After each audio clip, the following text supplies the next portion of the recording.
Hello friends मैं doctor Shaila नाज, मेरा चैनल डॉक्टर शैला रोग व उपचार। मैं आज आपको इस वीडियो में बताने वाली हूँ कि अगर आप डायबिटीज पेशेंट हो तो आपको वो कौन सी 10 सब्जियां हैं जो कि बहुत ही ज्यादा खराब है आपके लिए। आपको बिल्कुल इन सब्जियों का इस्तेमाल नहीं करना है और आप एक हेल्दी लाइफ, अगर डायबिटिक पेशेंट होने के नाते एक हेल्दी लाइफ जीना चाहते हो तो आपको एक्सरसाइज, डाइट और आपको अपनी लाइफ स्टाइल पे वर्क करना होगा, फोकस करना होगा, ताकि आप एक नॉर्मल ब्लड शुगर लेवल के साथ और हेल्दी वे में अपनी लाइफ को जी सको। तो दोस्तों, अगर आपको मेरा ये वीडियो पसंद आए तो जरूर लाइक और सब्सक्राइब करिए। दोस्तों, अगर आपका कोई सवाल है तो मुझे जरूर आप कमेंट करके पूछ सकते हो।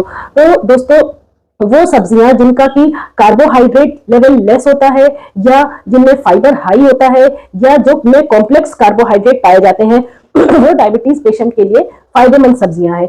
उसके ऑपोजिट अगर हम देखते हैं तो वो सब्जियां जिनमें कार्बोहाइड्रेट ज्यादा है या आपका फाइबर कम है, वो एक डायबिटीज पेशेंट के लिए अच्छा खाना नहीं माना जाता, अच्छी सब्जी नहीं है। वो खाने से आपका ब्लड शुगर लेवल बहुत तेजी से बढ़ेगा और आपके लिए वो एक डेंजरस होता है वो सब्जियां। तो दोस्तों, इस वीडियो के जरिए मैं आपको वो 10 सब्जियां बताने वाली हूं जो कि अगर आपने अपने लाइफ में डाइट में उसको इंक्लूड किया तो आप उस चीज को बिल्कुल परहेज करो तो जरूर आपकी जो ब्लड शुगर लेवल है वो नॉर्मल पे रहेगा और आपको कभी किसी भी तरह की हेल्प नहीं लेना पड़ेगा। बस आप अपने डाइट पे और अपने मेडिसिन पे फोकस करते रहिए। तो दोस्तों, जिसमें जो सबसे पहली सब्जी आती है वो है आपका कॉर्न यानी कि मक्का। दोस्तों, वो मक्का है, उसमें कार्बोहाइड्रेट लेस होता है और कार्बोहाइड्रेट ज्यादा होता है और फाइबर कम होता है। तो ये क्योंकि स्वीट कॉर्न खास तौर से आपका आधी कटोरी स्वीट कॉर्न में दोस्तों 2 ग्राम फाइबर होते हैं एंड 21 ग्राम आपका कार्बोहाइड्रेट होता है। तो ये आपको अपने डाइट में बिल्कुल नहीं रखना है। स्वीट कॉर्न है या कॉर्न है, आप बॉइल करके ले रहे हो, सैलेड के साथ ले रहे हो या किसी भी तरह से आप ले रहे हो चाय नाश्ते वगैरह के साथ, तो ये आपके लिए धीरे धीरे एक तरह से पॉइजन का काम करेगी आपके बॉडी में, आपके ब्लड शुगर को इंक्रीज करना शुरू कर देगी। तो ये बिल्कुल नहीं लेना है आपको। अब दूसरी चीज जो दोस्तों है वो है आपका मटर यानी कि पीज। दोस्तों, विंटर के मौसम में मटर बहुत ज्यादा मिलता है, लेकिन मटर में जो है आपका कार्बोहाइड्रेट बहुत हाई होता है, कार्बोहाइड्रेट कंटेंट, तो वो धीरे धीरे आपके ब्लड शुगर लेवल को इंक्रीज करता है। तो आप रेगुलर बेसिस पे हर सब्जी में मटर डाल करके मत पकाइए। अगर आपका बहुत ज्यादा मटर खाने का मन कर रहा है तो आप ओकेजनली कभी कभी आप मटर जरूर खा सकते हो। दोस्तों, तीसरी सब्जी है वो है आपका पोटैटो यानी कि आलू। दोस्तों, आलू में कार्बोहाइड्रेट ज्यादा होता है और स्टार्च कंटेंट भी ज्यादा होता है। आलू खासतौर से फ्राई करके बिल्कुल भी आपको नहीं लेना है, क्योंकि फ्राइड आलू में जैसे कि फ्रेंच फ्राई वगैरह में उसका स्टार्च कंटेंट और ज्यादा इंक्रीज कर जाता है और साथ ही साथ आपके लिए वो बहुत ज्यादा खतरनाक होता है। एक मीडियम साइज आलू में आपका 30 ग्राम कार्बोहाइड्रेट और 4 ग्राम आपका फाइबर पाया जाता है। तो आलू जो डायबिटिक पेशेंट है उनको बिल्कुल नहीं लेना चाहिए। अगर आपका बहुत ज्यादा आलू खाने का मन कर रहा है तो दोस्तों, पहले आप आलू को बॉईल करिए, उसका स्टार्च कंटेंट निकाल दीजिए, फेंक दीजिए, देन उसके पीसेस करके या आप सब्जी में मिला करके खा सकते हो, वो भी कभी कभी के लिए। उसके बाद जो फोर्थ सब्जी है दोस्तों वो है आपका वेजिटेबल जूस।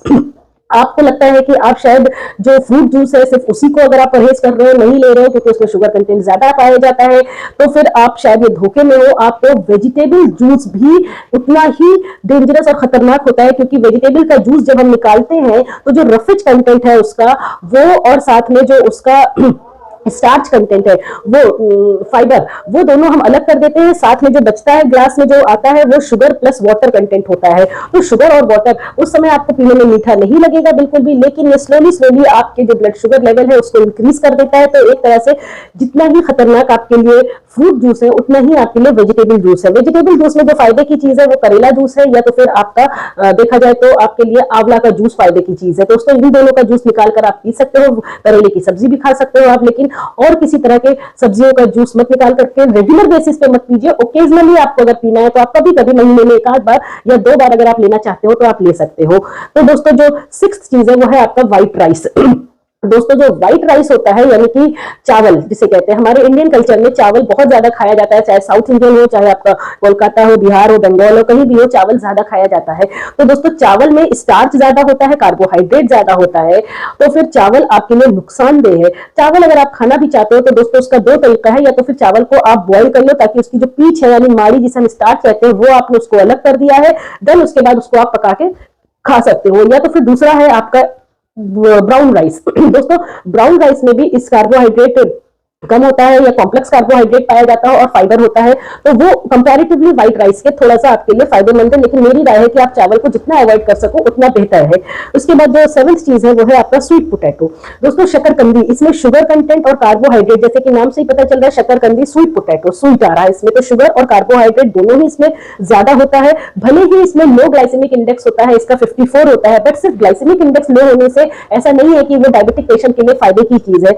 शकरकंदी में शुगर कंटेंट और कार्बोहाइड्रेट कंटेंट ज्यादा है। अगर ले सकते हो तो कभी कभी लो अगर लेने का मन है, अदरवाइज जितना अवॉइड करो उतना आपके लिए अच्छा है। अदरवाइज ज्यादा लेने से इसमें भी यही होगा कि आपका blood sugar level slowly slowly increase करता रहेगा, वो आपकी बॉडी के लिए बहुत ही ज्यादा नुकसानदेह है। 8th जो है दोस्तों वो है आपका व्हाइट ब्रेड यानी कि मैदा ब्रेड। दोस्तों नाम से जैसे कि आपको पता चल रहा है व्हाइट ब्रेड, इसके अंदर भी आपका जो हाई ग्लाइसेमिक इंडेक्स होता है, कार्बोहाइड्रेट और स्टार्च ज्यादा होते हैं और ये आपके लिए नुकसानदेह होता है। अगर आप एक ब्रेड के पैकेट में पीछे कंस्टिट्यूएंट्स देखोगे तो आप देखोगे उसमें वेजिटेबल ऑयल होता है, उसमें शुगर कंटेंट होता है और उसके अंदर आपके कई बार फाइबर्स वगैरह भी बहुत कम पाए जाते हैं, ना के बराबर पाए जाते हैं, तो ये भी आपके लिए बिल्कुल भी फायदेमंद चीज नहीं है। हाँ दोस्तों, आपको अगर ब्रेड की जगह कुछ इस्तेमाल करना है ब्रेकफास्ट वगैरह में तो आप रागी की रोटी ले सकते हो, वो आपके लिए बहुत ही ज्यादा फायदेमंद है डायबिटिक पेशेंट के लिए, तो आपको व्हाइट ब्रेड बिल्कुल नहीं लेना है। अब जो 8th चीज है दोस्तों वो है आपका कद्दू। कद्दू 8th और 9th चीज जो है वो है आपका बीट रूट यानी कि चुकंदर। दोनों में ही आपका शुगर कंटेंट ज्यादा होता है और कार्बोहाइड्रेट ज्यादा होता है, तो दोस्तों ये दोनों भी एक डायबिटिक पेशेंट के लिए बहुत ही ज्यादा खराब सब्जियों में माने जाते हैं। और जो 10वीं है वो है कैरेट यानी कि गाजर। दोस्तों गाजर में नेचुरली शुगर पाया जाता है और स्टार्च कम पाया जाता है, तो गाजर भी अगर आपको मन कर रहा है बहुत ज्यादा, क्योंकि मौसम है आपका विंटर में आता है गाजर, सब्जियों के तौर पे अगर आपका खाने का मन है तो आप जरूर कच्ची गाजर यानी कि फ्रूट के तौर पे, सब्जी के सॉरी सैलेड के तौर पे आप बना के काट के खा सकते हो।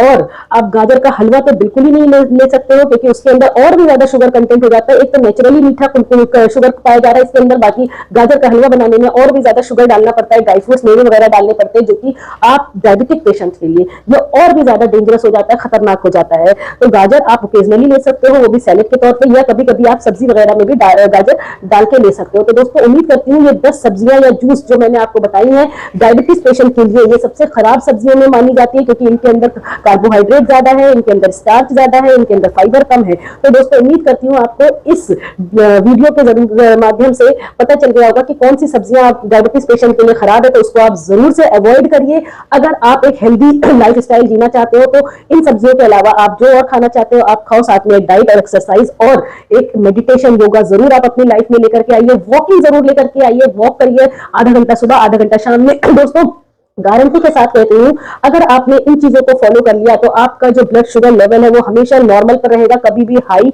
या लो फ्लक्चुएट नहीं करेगा। और साथ ही साथ आप एक टाइम टेबल बना लीजिए कि आपको कैसे खाना है, क्या खाना है, उसी टाइम पे आप खाइए। टाइम टेबल में आप कोई चेंज मत लाइए कि आज आपने ब्रेकफास्ट 8 बजे किया है तो कल को आप 10 बजे कर रहे हो, क्योंकि जो डायबिटिक पेशेंट है खासतौर से उनके लिए ये बहुत ही ज्यादा खतरनाक होता है। एक टाइम पर खाना ही बेस्ट खाना है आपके लिए। दोस्तों अगर मेरी वीडियो पसंद आई है तो उसको लाइक और शेयर करिए, आपका कोई सवाल है तो कमेंट करके पूछिए, और साथ ही साथ दोस्तों मुझे आपके सब्सक्राइब की बहुत ज्यादा जरूरत है, मेरे चैनल को जरूर से सब्सक्राइब करिए। Thank you.